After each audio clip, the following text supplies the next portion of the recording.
Some clues from 49ers minicamp, like how running back usage will be for the new look 2023 San Francisco 49ers. And could this be the best offense under Kyle Shanahan this season? And what would that mean for these 49ers? Coming up on today's Locked On 49ers. You are Locked On 49ers, your daily San Francisco 49ers podcast, part of the Locked On Podcast Network, your team every day.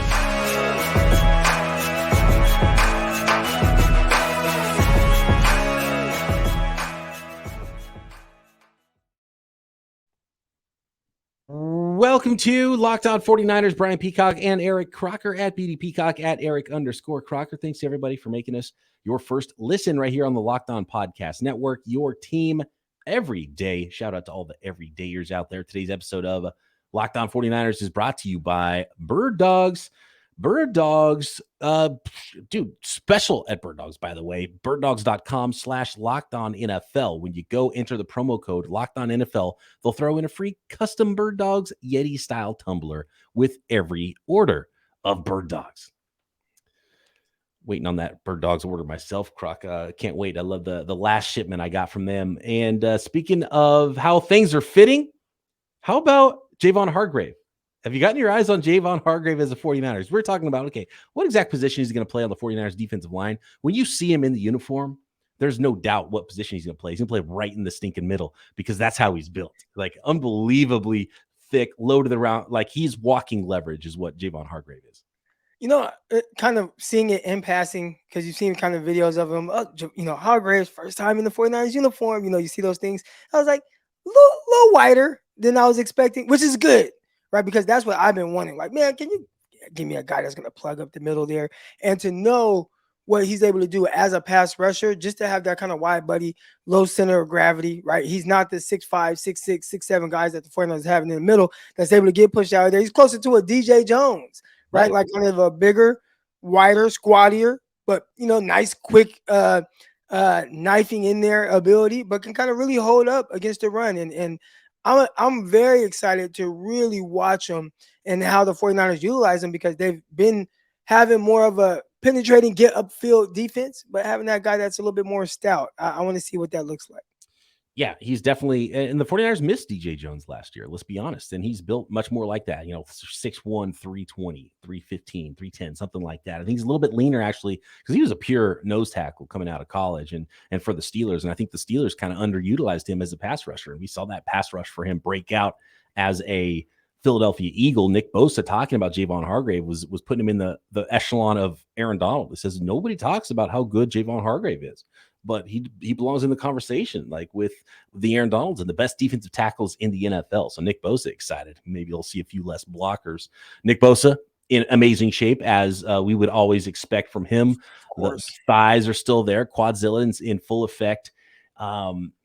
JP Mason, let's talk running backs here. I think this is one of the main takeaways I've had from OTAs and mini camp so far. JP Mason had a nice rookie year last year as an undrafted free agent, and he's supposedly in really good shape and maybe even a little lighter than he was last year and looks good catching the ball out of the backfield. And Croc, that's something that I've noticed from all of the reporters that have been there in OTAs, in mini camp, and coaches talking about this group. The 49ers don't want to have to change the offense when Christian McCaffrey's not in the game. So this offense is going to be built around what they have in Christian McCaffrey, and the running back is going to be a factor in the passing game, and they don't want to have to change things. And I think in a similar level, they don't have to change things at quarterback either. So this isn't going to be like one quarterback's in the game, it's going to be like this. One running back's in the game, it's going to be like this. They're going to run their offense, and they've had a full offseason to prepare for this season of Christian McCaffrey, and they don't want that to have to change when Mason's in the game, when Ty Davis Price is in the game, and when Elijah Mitchell's in the game. And I think that'll probably go a long way to what the pecking order is going to be for those running backs, because who can be the best in the passing game when Christian McCaffrey does need a breather. When the 49ers, and really kind of prior to the 49ers traded for Christian McCaffrey, we always wonder, like, why don't they throw to the running backs? And then people were like, oh, well, the 49ers trade for Christian McCaffrey. And we were saying kind of like, well, they don't throw to the backs, and it seemed like something that was very consistent, like throughout the years with the 49ers, just wasn't a big part of their game. And then all of a sudden you get Christian McCaffrey and they're like, oh, we're going to throw to him every play, right? And they threw to him a ton, and he's taking targets away from some of the other guys. But I was always wondering, like, man, Elijah Mitchell, if I remember correctly, when he was coming out of college, it was like that was one of the big things with him. He was going to spell Raheem Mostert and be more of a pass catching back. And then they kind of went away from that when he had to be more of your primary back at the time. So now utilizing those guys in that type of way, I'm excited to see what that looks like. Now, I don't expect any of them to be Christian McCaffrey as a pass catcher. I thought even coming out of college, Christian McCaffrey was definitely a running back, but hey, man, you can split him out. He can play slot. I was even thinking, like, why wouldn't you play slot? You'll be more valuable there than in the running back in the sense of, like, money that you'll make long-term, the longevity of your career. But he had that type of receiving ability, and obviously was a special running back as well. But, having him out there, there's still going to be some kind of drop-off in that pass-catching game. But being able to utilize the guys to where you don't know exactly what's coming, I think that's key for the 49ers offense. No doubt. And Christian McCaffrey was the one that broke the team down. And that's if that's saying anything, he was breaking the team down from the final minicamp because they took away one of those weeks of OTAs. So this minicamp was it until training camp comes in late July. So we're talking 6-7 weeks here. The 49ers are going to be off, and they had their last practice, and Christian McCaffrey was the one breaking them down. So, right, look, Kyle Shanahan loves to run the football, and they're going to be throwing the ball. And look, even with Debo, remember when they were doing the whole wide back thing? And we were talking about on the show, we're like, well, how come they have a wide receiver playing running back, but when they put him in the backfield, they never throw to him out of the backfield, which was strange, right? And so I went to a few times, but not very. He had a big catch against the Green Bay Packers where he lined up in the backfield, ran that like Texas route or that little veer route where he kind of go out, then come back in. Jimmy Garoppolo put him on him. That was a really big catch against the Green Bay Packers in that divisional round game. But you definitely didn't see it as much as you thought you would see. And being able to really utilize that as a mismatch, like get a linebacker on Deebo Samuel because he lines up in the backfield. Right, especially when everyone keying on him, get him going this way, then he breaks it back the other way, and then you can drop it to him. And yeah, that sort of Texas route or choice route or whatever you want to call it, with how it's utilized in the 49ers offense. You saw that one with Debo. You would see it with Jeff Wilson, like 3 times a year they would hit some big play with Jeff Wilson, but not a lot of throws to the running backs. And now it's going to be completely different. It's a huge aspect. And look, if Christian McCaffrey gets hurt, I hope they keep throwing to running backs. Post Christian McCaffrey era, if Kyle Shanahan's still the coach in 5 years, there's no McCaffrey anymore, keep throwing to the running backs, right? Like that should be a feature of the offense. It shouldn't be run through that in the passing game, but it helps you out, helps out your quarterback to be able to throw the ball to the running back and helps you scheme up some looks for guys that are good at carrying the ball. So I like that factor, and I hope that continues. And I hope Mason and Elijah Mitchell and Ty Davis-Price and whoever else is on the roster at running back, we're going to talk about some of the undrafted guys and do a scouting report on Kalen LeBourne. And it is who's the other Awat. Ronald Awat is the other undrafted free agent running back. And like, look, when it comes to undrafted players, running back is the position that we've seen can make an impact for the 49ers. And there's always a lot of injuries. There's already in it. Man, I'm buying stock in JP Mason. First of all, because he looked really good last year. And he's come in with the right mindset. I like the reports of him catching the ball well out of the backfield. And look, like he was kind of sharing time in the backfield at Georgia Tech before he was drafted. But now we know why. The guy that was in front of him just went 12 overall to the Detroit Lions in the draft. He was behind Jahmyr Gibbs, who was like the biggest recruit that Georgia Tech's ever gotten. And so that's why he was sharing time. And so you would look at it through that lens. You're like, oh man, there's a reason why he was a quote unquote backup, because they had this huge recruit who ended up transferring to Alabama for a year and ends up going top 12 in the NFL draft. So that was the guy that Mason was behind in college. So I'm a little bit excited for him. And then his competition, I don't think it's really much competition. I think he comes into camp ahead of Ty Davis-Price, and then Elijah Mitchell is already hurt.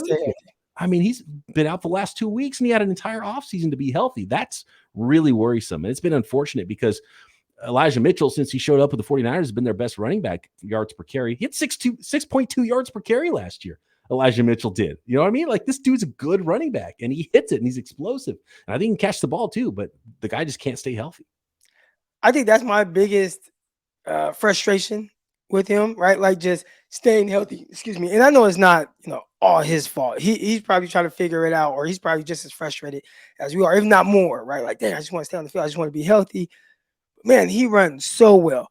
And early on, you could see times where maybe he was a little rushed, maybe trying to run how they want, because you see why they're not playing Trey Sermon. It's like, well, they're not playing Trey Sermon because he's kind of running like this. So I'm just going to go all out every single run. And you see kind of rush that a little bit.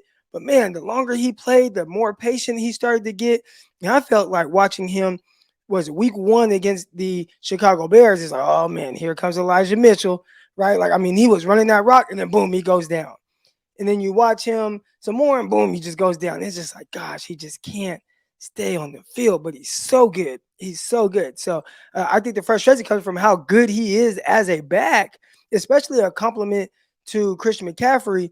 But, if you're not able to stay on the field, and, Coach once told me, can't make the club in the tub. All right. You got to stay out there on the field. And it's going to open the door for someone else right now is what do you call him? JP? He's been going by JP now instead Yeah. of Jordan Mason. It's hard for me. Once I learn someone's name, man, it's hard for me to change it up after that. So Yeah. JP Mason is what he's been going by. So and I love what I saw from him as an undrafted rookie. If he can build on that, he's in better shape, a little leaner, a little quicker, catching the ball out of the backfield.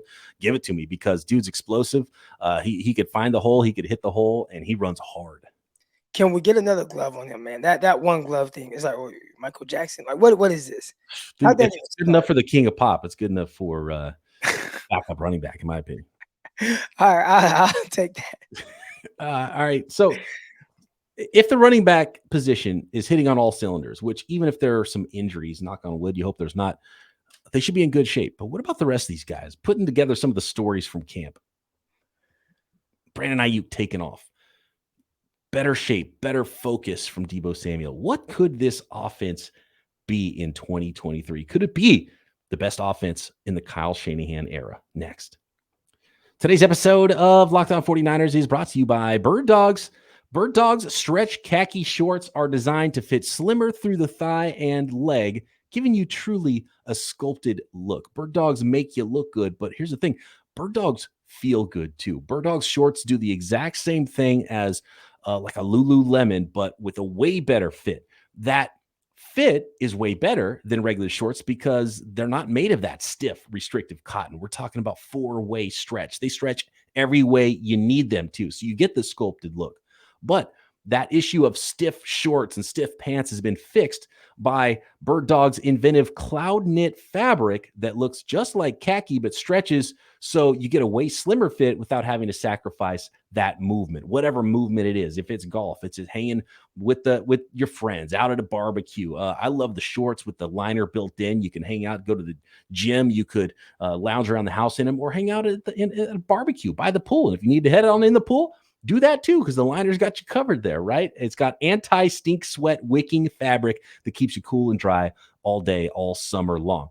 So go to birddogs.com/LockedOnNFL and enter promo code LockedOnNFL for a free Yeti-style tumbler with your order. That's birddogs.com/LockedOnNFL for a free Yeti-style tumbler. You won't want to take off your bird dogs, we promise you. Okay, Croc. So, I mean, an entire offseason of Kyle Shanahan in the lab, preparing for a full season of Christian McCaffrey. We talked about McCaffrey's backups, Elijah Mitchell. I mean, 6 yards a pop if he can stay on the field. Jordan Mason, I think, was 6 yards per carry last year too, just behind the 6.2 of Elijah Mitchell, right? And he's leaner, meaner, ready to compete in the passing game. Ty Davis-Price is a bull as a number 4 running back, a third-round pick that can, I think we'll see the best of him as well.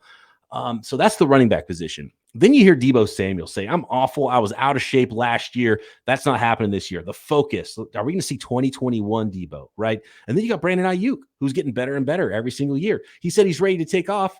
Kind of felt like he took off last year. He had his first 1,000-yard receiving season as the 4th option in the 49ers offense. So if that all comes together at the same time, a full season of Christian McCaffrey, George Kittle is always going to be George Kittle. Trent Williams is always going to be Trent Williams, right? Then you got Kyle Shanahan dialing it all up. And with the good reports from everything being on schedule with Brock Purdy, we don't know who the quarterback is going to be to start the season, but it's looking more and more like it's going to be Brock Purdy. Brock Purdy was ridiculously good to end his rookie season. If he's at least getting the mental reps and he's physically there once the season starts, I mean, sky's the limit. Could this be the best offense of the Kyle Shanahan era in 2023? Oh man, yeah. I mean, all these guys kind of hitting their prime, right? And I saw, excuse me, a receiver. He was like, went to jail for like murder, and they tried to rob him. It ended up being self-defense. But anyways, he's out of jail now. He just got, it was like not guilty or whatever for murder. And Rudolph, I remember Randall. I remember him at Florida State a few years ago. Florida State, yeah, I know you're talking. So yeah, it was a whole thing. Girl tried to kill him and sent her brothers or whatever. He killed one of them. Anyways, after they asked him, like, hey, are you gonna play football again? He was like, yeah. And they were like, oh, well, do you think your prime has passed you by? He said, no, I'm just entering my prime.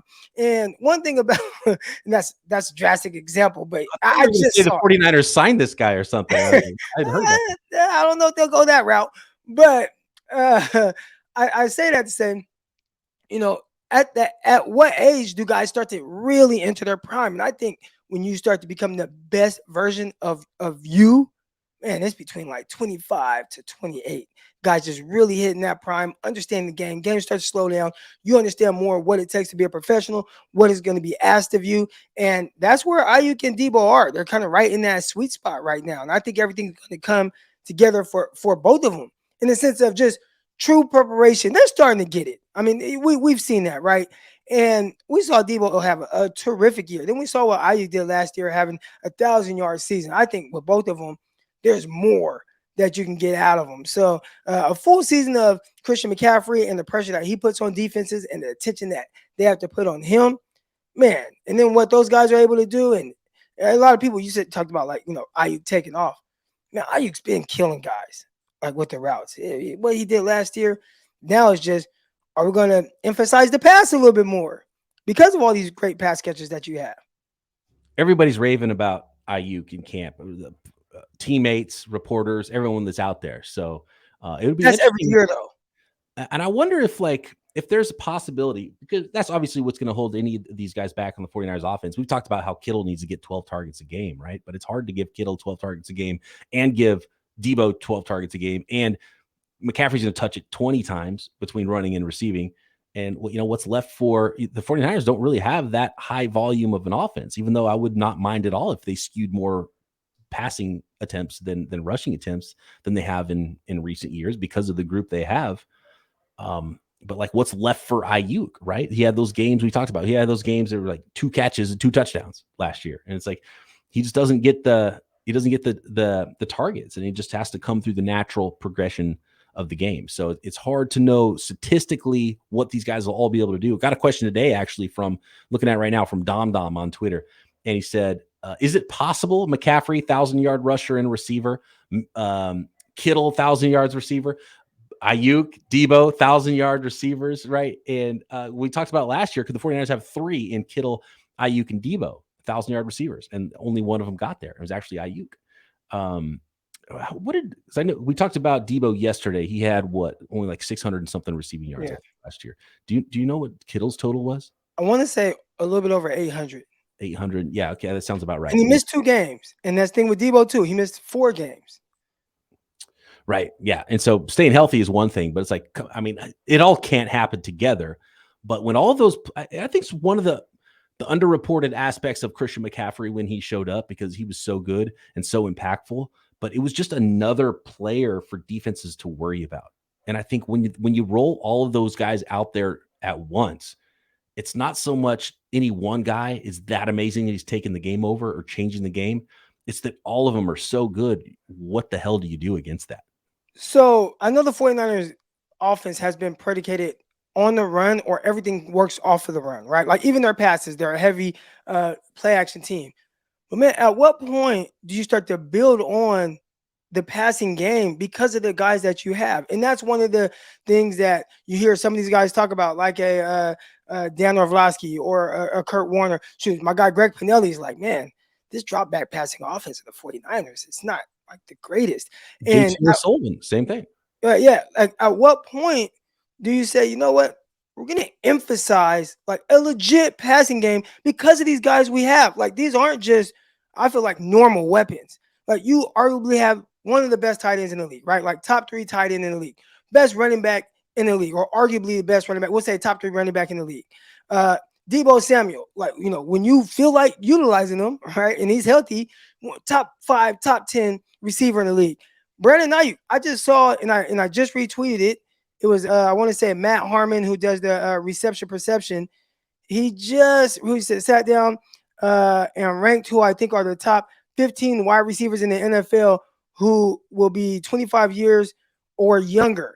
And the picture that he uses is Brandon Ayuk. So it's like, dude, you got all these weapons, right? Like all these guys. And it's like, you don't want to emphasize the passing game more, especially with what these guys are able to do with yards after catch. Like, are you making your offense? And I know it sounds crazy. Kyle Shanahan, he's the genius, not Eric Crocker. All right. And he goes far in playoffs, Super Bowl, all that. But are you making it harder on yourself by not just emphasize throwing it to these guys in space, throwing it to McCaffrey, throwing it to Deebo? That's what the Chiefs don't care to run the ball. Like, they'll run it when they feel like running it just to kind of keep you honest. Keep a little balance to your offense. And then, I mean, this is what I grew up on. And it's like Bill Walsh, throw for points, run with the lead. And I'm okay running the ball when you got that lead, play bully ball, right? But you can have some fireworks in between as well. And you have this much talent, especially if you believe in Brock Purdy as that guy. And if he can facilitate that passing game, and you have to have the quarterback, right? That helps, and a healthy quarterback. Is there a better group? Is there a better, like, just combination of two receivers, tight end, running back in the league? No, not even close. So and we're talking about as pass catchers, because obviously you get the other dynamic of the running game with McCaffrey. But as pass catchers, there's probably not a better foursome in the league. I would say maybe the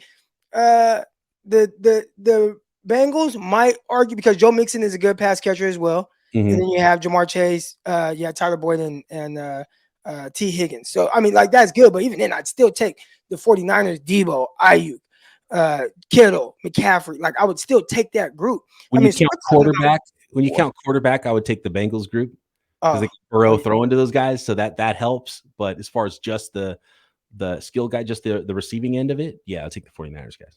Yeah. I forgot about the quarterback, because I just feel like the quarterback for the 49ers, it's like, as long as you're not Mullins or Beathard, I think over the course of an entire season, I think you'll be all right. Just seriously, we have, like, it's basically like it's like the Mendoza line, but for 49ers quarterbacks. Like, just be better than Beathard, right? And then you're probably going to be in pretty good shape. The 49ers offense is with Kyle Shanahan. And I guess let's talk about the other side, because we're painting like the rosiest picture possible of the 49ers offense, and it could be really fun to watch. And we saw what it looked like at the end of last year with all of those things pretty much in place. But what would it look like in the other direction? And I want to talk true sleeper breakouts for the 49ers this year next. Today's episode of Locked On 49ers is brought to you by Birddogs. Remember, go to birddogs.com/LockedOnNFL. And thanks, everybody, once again, for making Locked On 49ers your first listen every day right here on the Locked On Podcast Network. Make sure you check out everything else the network has to offer, like the Peacock and Williamson NFL show. Myself and former NFL scout Matt Williamson, you might have read his work at ESPN. We're breaking down the entire league daily right here at Locked On. All right, Croc. We are. So when it comes to there's so many things when it pertains. Okay, I'm going to save the sleeper stuff. Actually, I jumped ahead. Let's tease that. Samuel Womack. No, I'm joking. Is that your guy? Okay. It was my guy till you hear how they're raving about Diamador Lenore right now, and he's just locked in. So it's like, Diamador Lenore, even though I don't even know. Like, okay, real quick. I know we're going to get to breakouts. Is it a true breakout if you played well last year? And look, I know Lenore wasn't this lockdown guy all year. He had a rough patch between the Washington Commanders, the Las Vegas Raiders, and maybe one other game. But outside of that, he played most of the season, played very well, went into the playoffs, multiple interceptions in big games, right? Against the Dallas Cowboys, against the Seattle Seahawks. It's like, dude played well. So I don't think we can use him as a breakout player, because he played well. No, and I think Womack's perfect, because he's like what Diamador Lenore was last year. Right. Because Diamador Lenore coming into last season was the afterthought guy, and Ambry Thomas is the one that ended the previous season well. Now Ambry Thomas is like, I don't even know if he's on the roster. I never hear anything about Ambry Thomas. Actually, there was one practice report which reminded me he was still on the team. It was like not very glowing practice report from OTAs or minicamp. And now Diamador Lenore is the guy that has all the heat. But like I would say, what we saw early last year, what we saw in camp from Samuel Womack, he's more twitched up than Diamador Lenore. It's not like Diamador Lenore has a bunch of size over Womack. Womack's not a big corner, but Womack's been playing the opposite side because Charvarius Ward has been out. So, dude, second year, we've seen a lot of second year breakouts. I think that's a really good one, Sam Womack. I like Ward that. sneaky injured a little. Sneaky. Yes. Yeah. He has been banged up a lot since in the short time he's been a 49er. Yeah. Something to keep an eye on. Are you a little frustrated with the spring stats? I just think it's really funny because it was like Brandon Allen hadn't thrown an incompletion, and then he went 1 for 8 apparently on Wednesday. I saw one that said 1 for 8, one that said 2 of 10. Yeah, there you go. So then it's like, oh, is he bad now? Was he good before, or does it not matter? And obviously the big stat keeping is happening with Trey Lance and Sam Darnold, but man, it's just like such a small sample, and it's not the environment of stat keeping, in my opinion. So like I try not to when we do these shows, I try not to really even bring it up or talk about it unless it's to say, chill out on the stat keeping. Like, of course, when you're there and you're a reporter, you're going to note these things, but for the fans and when you're just intaking all this information, yeah, the completion percentage is probably not the thing to pay attention to. I don't see that in reports for any other team. Like, listen, I'm obviously for Team 49ers. I report and cover the 49ers here. I follow a lot of writers and beat guys for different football teams, and I have not seen them. All right, today Joe Burrow was 8 of 12. Like I never see those stats on anyone else, not even some of the younger guys. Like, now maybe I don't watch close enough, but in my experience, you see, I got the New York Jets shirt on right now. If you're watching on YouTube, make sure you guys hit that like button, subscribe button. But never, like, stat keeping in practice is not something that was ever happening. Now, they would keep track of certain things, mostly assignments. So did you do your assignment right, you get a plus. If you did it wrong, you get a minus. Like, they keep track of that. You get a loaf in practice, basically not hustling across the field or whatever. They'll keep track of that. But as far as completion percentage or amount of passes this receiver caught, or that was never a thing, because typically practice is a time for you to work on things. And, if you're going to try to get away with the pass, that might be a little bit more difficult. Like, this is the time to force that throw. And you feel like it's supposed to be a no judge zone, unless you got 49er beat writers over there and they're, jotting down everything. So now, are you as loose as you potentially can be? And if you're trying to work on something or seeing if you can fit this throw in here in practice, because it's supposed to be harmless, at least, have really nothing to do with week 1. But man, they're jotting down all those things. And that was just never anything that I had seen in all my years playing football. Even when, 2013, and I'm watching Geno Smith and Mark Sanchez go at it. And still, I at least I don't remember, but also I was actually playing, like I was actually on the field. So I don't think I was too in tune with if the beat writers were keeping stats on those two guys. But I just have never heard of it. I know one person that was keeping stats, and that was Eric Crocker keeping stats on his interception of Geno Smith in practice. Yeah, I got him. It was a mistake too. I think we both screwed up. Now, again, I talked about missed assignments. I had a missed assignment, but he was confused off something. So beat writers like, hey, Eric Crocker, I don't know who this 41 is, just had an interception. But in reality, the coaches are like, Croc, what are you doing? You screwed up. You weren't supposed to. What the hell was that? I was like, I don't know. Wrong answer. Go home. Magnet for the ball, coach. What can I say? Right place, right time. But no, I think it's a little. I'll say this. If I'm a beat writer, I understand it, because I see how the 49ers fans eat it up. So if I'm a beat writer, I'm definitely going to put it out there. I'm going to throw it in every article. I'll talk about on the podcast because the fans, they want to hear about that. Good or bad, one way. They want what supports their narrative or whatever. They want that. And that's a talking point for them. But as someone that was actually playing the game, that was something I didn't want to have to worry about my stats or whatever in practice. We're talking about practice, man. Practice, not the game. Not the game.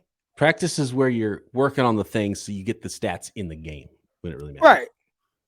And you never know what somebody's working on. Like it could be, one day, and I remember me, all right, perfect example. Coach Smith, who actually played for the 49ers when like Lance Schulters and them were there, he was a safety.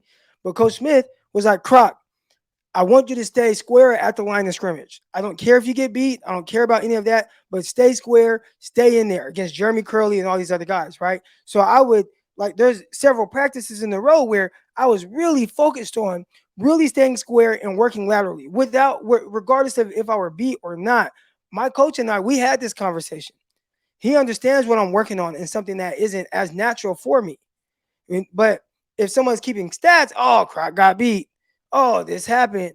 Oh, man, get him out of there. And it's like, no, dude, I'm working on something that my coach wants me to try to, get better at. And if it's getting reported by other people and that's what everybody's seeing in the media, not saying it matters, in our locker room, but it probably is frustrating for the players to see those things out there. Absolutely.